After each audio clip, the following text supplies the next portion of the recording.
Welcome to our Monday, June 2nd homeschool day. It's 7:30 a.m. The sun is coming in. It's a gorgeous day. I'm going to make breakfast for the family, but first I want to share with you the new chalk drawing. It was so difficult to do this one, in part because my chalkboard is just really needing, I don't know, a new coat of paint maybe. So it's the Mars landscape. I did have a number of books up here for our astronomy unit, but I did do a couple of videos over the weekend on how to put together a Waldorf-inspired main lesson block for astronomy, as well as a unit study for astronomy. So I have some books kind of like all over the place. Big stacks over here. I'm working on a blog post for sharing all of those resources. I already have a number of videos for astronomy. That playlist is in the description box below in case you're interested, but it's just going to get bigger and bigger with like more videos and more tutorials, starting with 3 on how to put together an astronomy unit.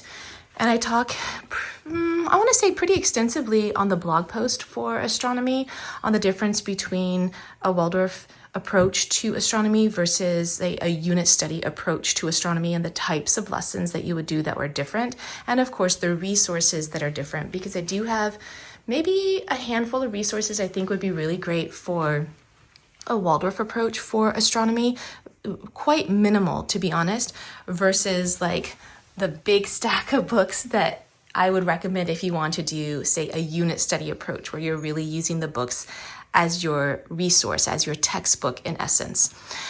So let's get started with our breakfast, and then I'm going to put all of these books away and we'll start with our opening activities. Welcome back to the schoolroom. It is 10:30 a.m.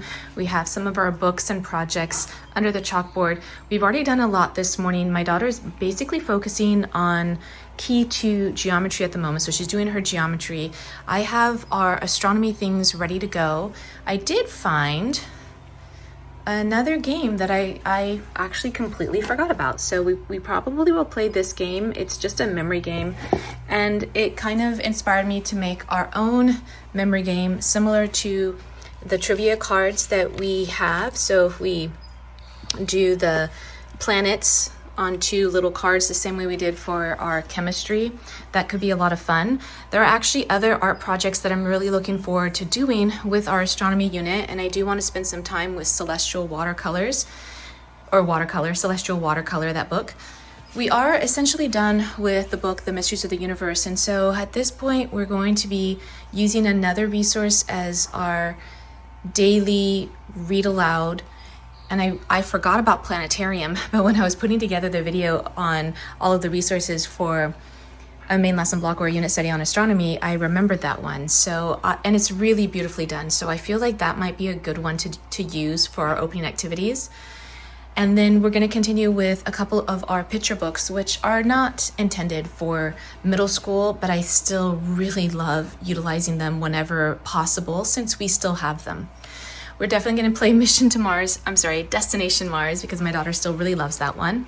I need to pull out our mental math, because over the weekend when I sort of cleaned up all of the books and sort of sorted out all of these things, I ended up starting to put them under the chalkboard, and I realized I actually really like them here because this is where we are homeschooling. We're sitting either in the chairs or on the couch, and this makes it really comfortable just to have the books at our fingertips. And so I still want maybe a few of them under the chalkboard just because it's really beautiful. It's kind of inspiring. And while my daughter does appreciate the chalk drawing, she was hoping for something that was more planetary, like Jupiter or something like that. So the landscape's totally going to work. We'll probably have the chalk drawing up for maybe 2 weeks before we change it out. And I really need to fix the chalkboard. So if I don't get it fixed in time, I might use one of the smaller chalkboards that we have. I've got, I think, maybe 6 of them, maybe 8 of them. And I might just do a bunch of chalk drawings on those smaller chalkboards and just kind of rotate those out. Keep this one up here, but just sort of rotate out the smaller chalkboards. Smaller chalkboards hopefully mean quicker chalk drawing because they're smaller, so we'll see.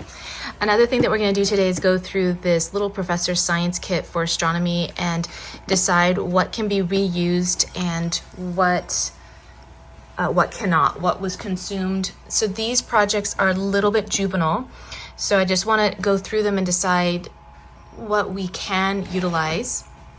But primarily, I want to go through this book, Galileo for Kids, because this one comes with a number of projects, 25 activities to be exact. And I think that these might be a little bit better for us.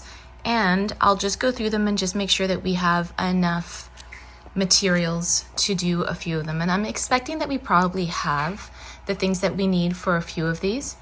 So I'm going to make a list of the things that we can do. And I think we'll start this book as well. So we're going to have a focus on astronomy today, even though we are doing key to geometry. And one of our other opening activities will be to continue reading through some of these anatomy books that we started. But for the most part, I think we're going to stick to astronomy. And if there is time today, I don't want to say I'm going to do more than what we're actually going to do, but I think that working through the main lesson book entries is going to be important. So for that, I have the astronomy main lesson books. These are ones that have these beautiful blue pages with thick construction paper and then the white pages for writing. And for that main lesson book, I actually bought these chalk crayons, or maybe they're just chalk pencils. I bought these many years ago, the last time we did our astronomy unit, and it worked really well to draw on the blue paper. Like the chalks turned out really beautifully. And so I think that we'll do that again this time. And I even have more than what's here, but these are the ones that I bought specifically for the astronomy unit. So I think that we will begin that today, but I am thinking that my daughter's going to need a little bit more examples than what I used to provide my son when he did his astronomy main lesson book work. So let me pull those main lesson books. We have a few. But let me grab the ones that are from my son most recently. I have them for all of my children, but for my son most recently. So that is the chalk pencil, and I think it turned out really nice. His main lesson book is just so beautiful. So this is the part that had more of the history and the science and the math, and then the first main lesson book has all of the constellations. And again, like using the chalk pencils worked really well for this. And then he wrote narrations on the different stories for the constellations. So that's for today. We're going to start with planetarium. Welcome to planetarium. So enter planetarium here to begin your voyage of discovery and uncover the many and marvelous wonders of the universe. Earth, in our solar system, in the Milky Way, in the local group, our place in the universe. The universe is unimaginably vast and contains absolutely everything. It's 11:15 a.m. and we only read to page 5, and that's just because we had so much discussion about literally this page. And my favorite thing is that it actually gives you all of the math for how far things are and the unit of measurement, which is light years, to explain the vastness of not just our solar system and our galaxy, but our galaxy clusters and the universe. So very, very intriguing, very interesting. I am going to go finish making lunch. We are making our version of barbacoa and rice, like, the Chipotle barbacoa and rice It's 11:15. I've already been cooking the meat for a while, so I'm going to make the rice. And so we'll probably likely not return to the schoolroom for at least an hour to continue with our lessons. But in this time, we have some chores to do and some daily work to do. So the rest of our main lesson will be a little bit later in the day, but my daughter's going to continue with her geometry. And then we have things that we did a lot of grocery shopping over the weekend. We just have house chores to do in this time. So we're going to kind of split up this next time while I'm cooking in order to do some of those activities. The laundry's not quite done. It's still 11:15 a.m. And so what I'm going to do is assign some independent reading for my daughter so she can either start on Nicholas Copernicus, this book, or Johannes Kepler. So I'll let her decide which resource she wants to begin with. And then we will do this stack of books together because this will be enjoyable and hopefully create a lot of discussion, but this is something that she can start with now. And I think that we will do the Galileo for Kids aloud as a read aloud and work through the activities. We did a lot of grocery shopping over the weekend, so there are still some things that need to be put away. The meat just finished, but I'm going to let it vent slowly while I prepare the rice and the guacamole. The rice is cooking, time to make the guacamole and the cilantro for the rice and the sauce for the meat.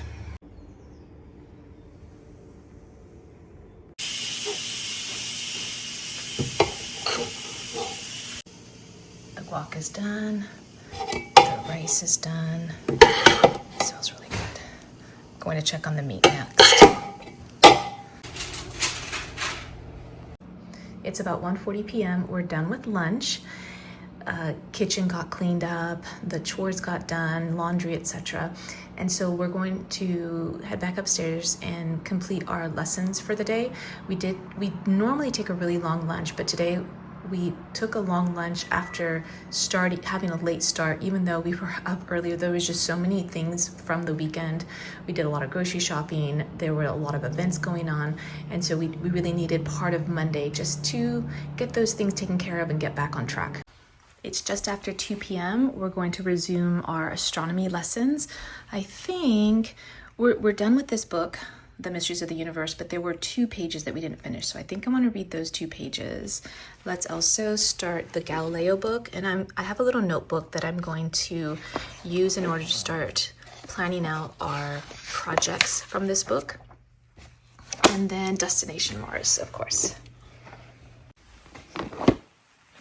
There are some projects that I have from the last time we did our astronomy unit. This one's a little bit juvenile, but my daughter doesn't want to do this kind of project.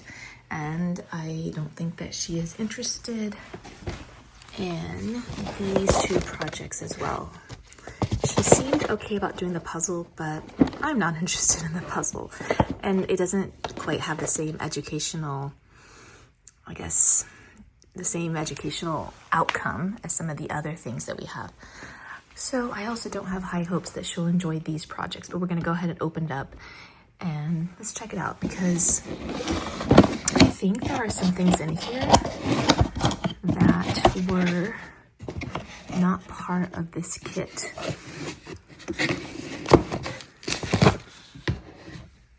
That's nice. I think this book was not part of the kit. What else is in here?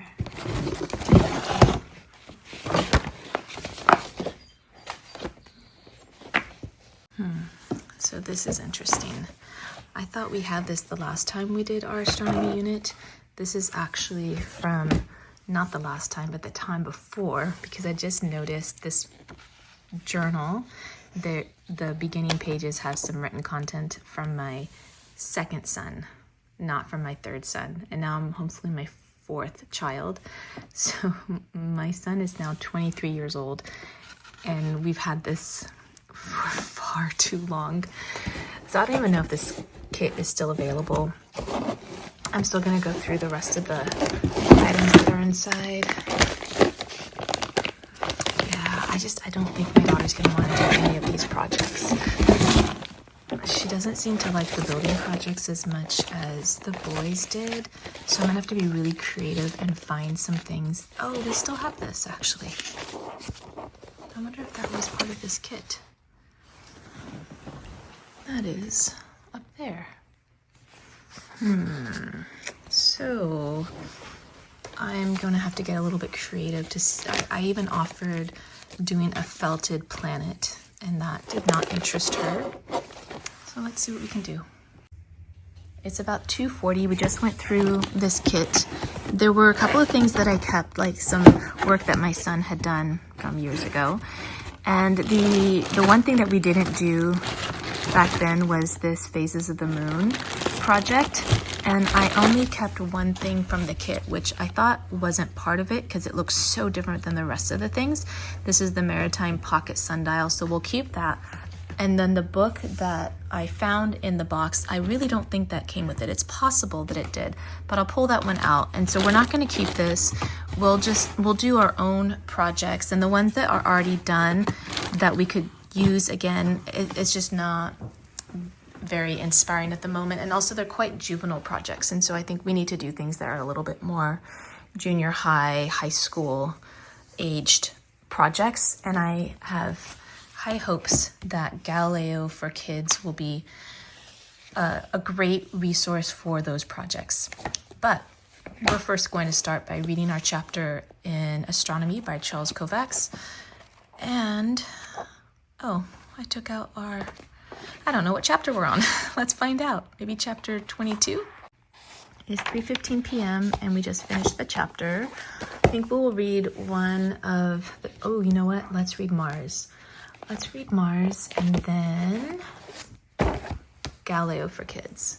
We're both like a little bit off today, surprisingly. I had so many things I wanted us to do today, and we are moving at a snail's pace, but hopefully we can get through. Since we're too tired to do anything else, which we're not actually tired, we're just not motivated at the moment. I think we just had such a busy week and a busy weekend that this feels like we kind of need like a rest day because it's been so busy. So that we don't lose our day to doing nothing, and since I don't think either of us are in the headspace to do written work for the main lesson book, I think what we'll do is do as much reading as we can because that's a little more passive, a little more enjoyable. And so in that case, we will still get through content, and hopefully by tomorrow we're both energetic enough to do the work, because I mean, it's confounding for me because it's just a beautiful day and the weather's great, and we're done with lunch. We have the whole afternoon, and yet we feel like we're a little bit stagnant. It's 3:35 and we're going to start the Mystery of Mars.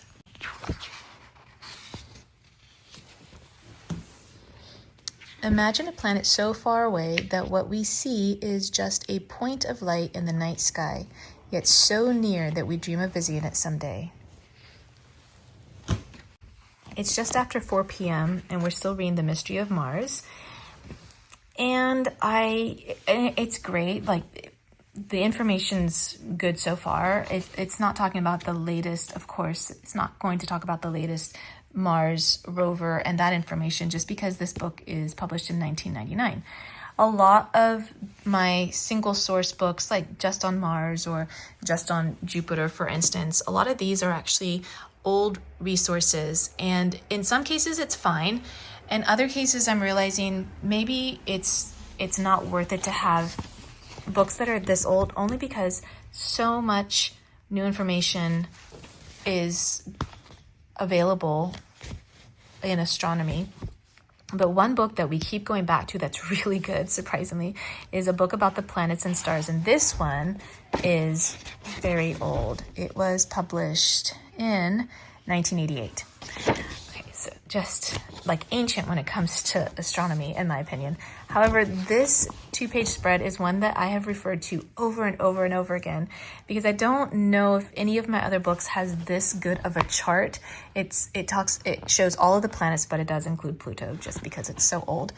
But it says the average distance away from Earth, the day in comparison to Earth on these planets, and this is what's so interesting, is the year. And so what I loved on Venus, the day is 243 Earth days. So for Mars, it's almost the same as Earth.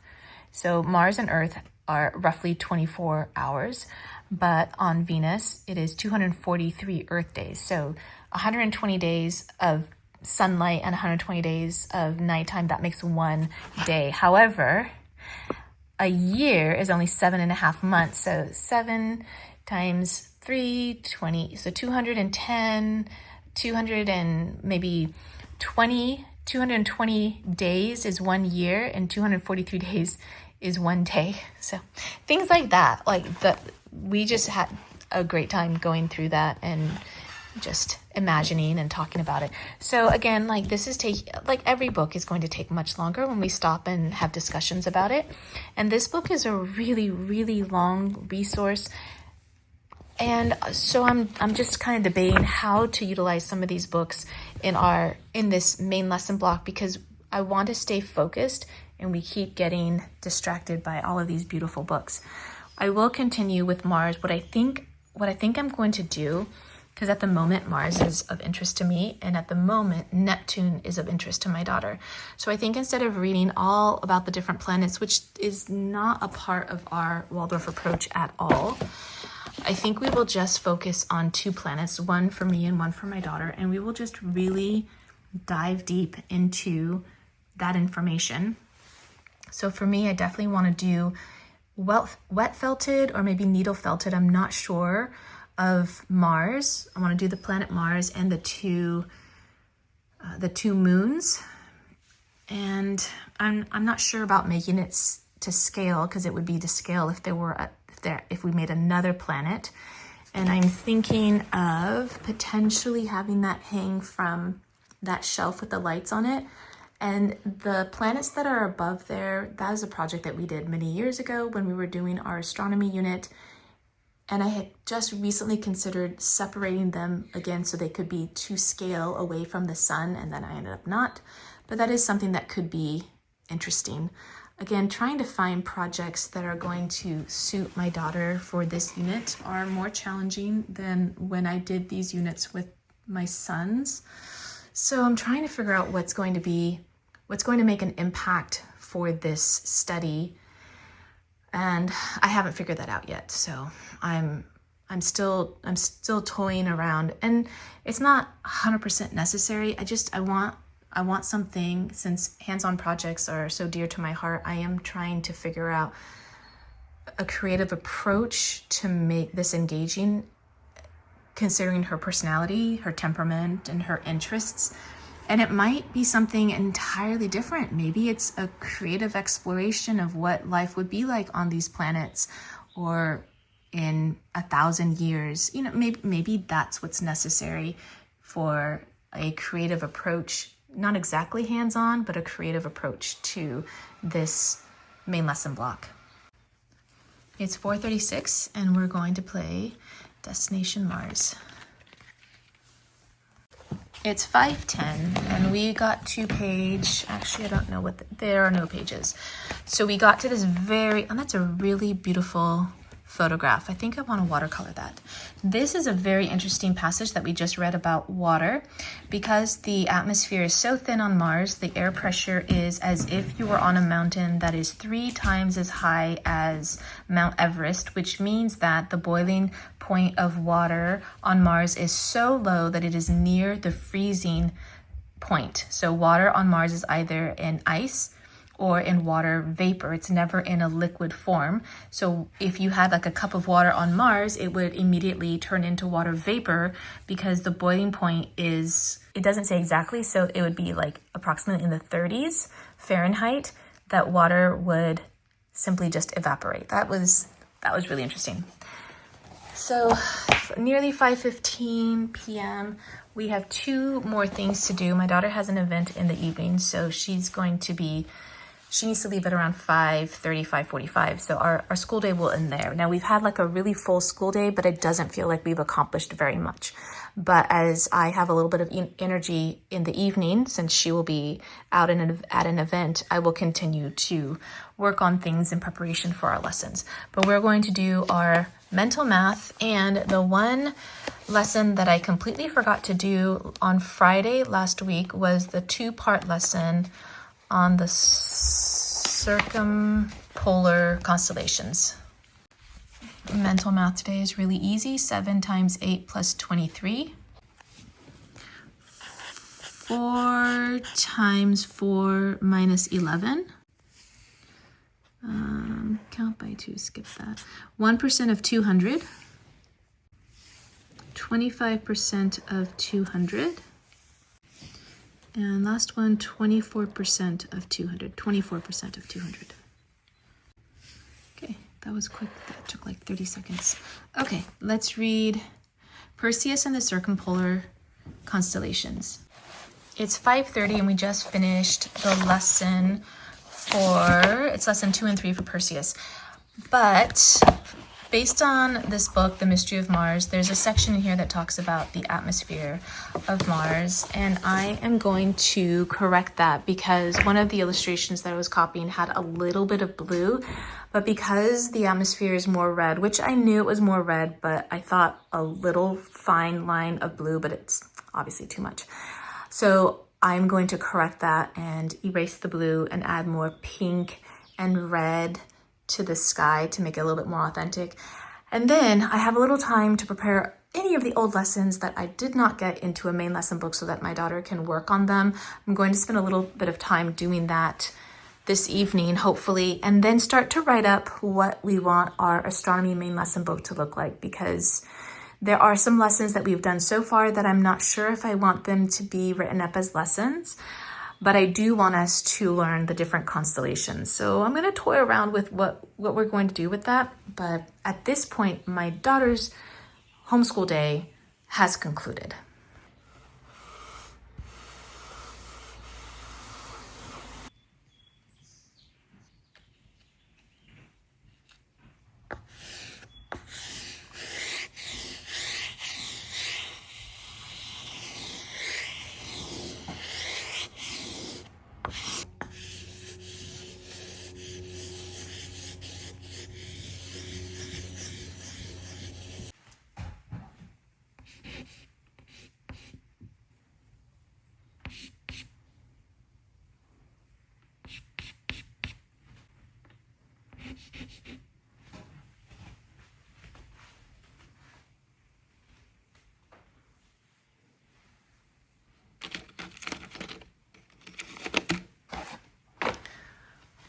Okay, it's more authentic. I think I've kind of missed the blue, but that's okay. At least that's done, and it's about 5:45. That didn't take long to make those adjustments. I forgot the moons. Let's put the moons up.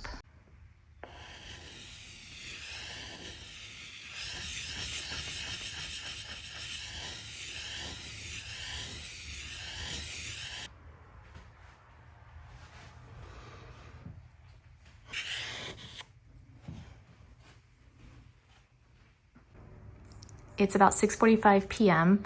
I'm glad that the chalk drawing is more accurate. Can't say I love it more. But let's move on to some of the work that I'm trying to get through while my daughter is out this evening.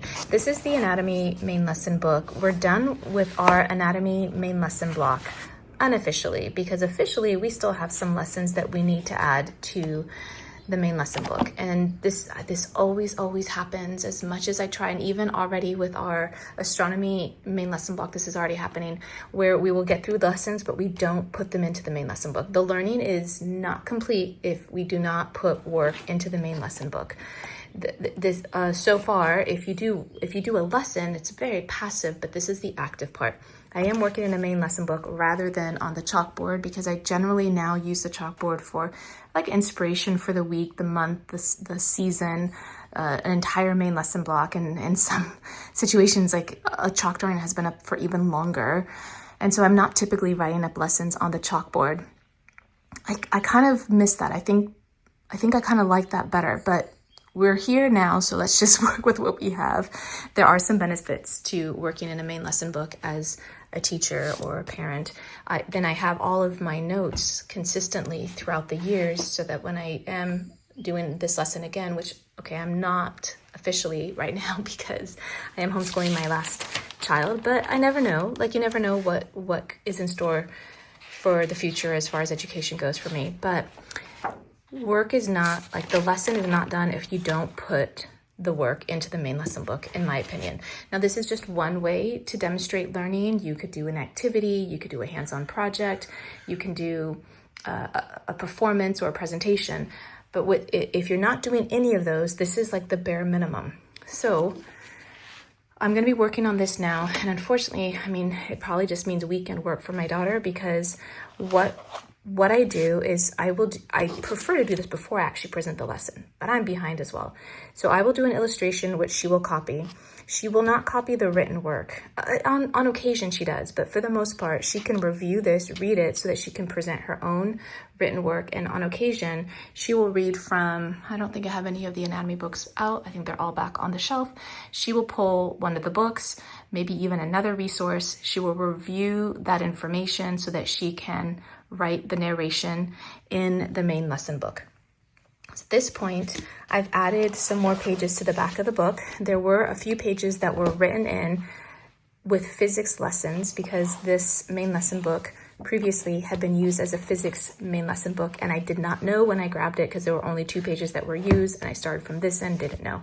So I pulled those pages out, and in doing so, ended up pulling out the first couple of pages of the main lesson book on this end, and I added 2 more extra. So the pages that I took out, I can easily rewrite them in, no problem. And I took out one illustration, which I didn't like anyway. So that's gonna just take like maybe 20 minutes to rewrite that in to the main lesson book. And then I'll start at the back of the book with those lessons that we wanna add from the last section of Muscles and Bones by Charles Kovacs. Okay, I think that's the conclusion of our Monday. Thank you for joining me today, and I will see you Tuesday.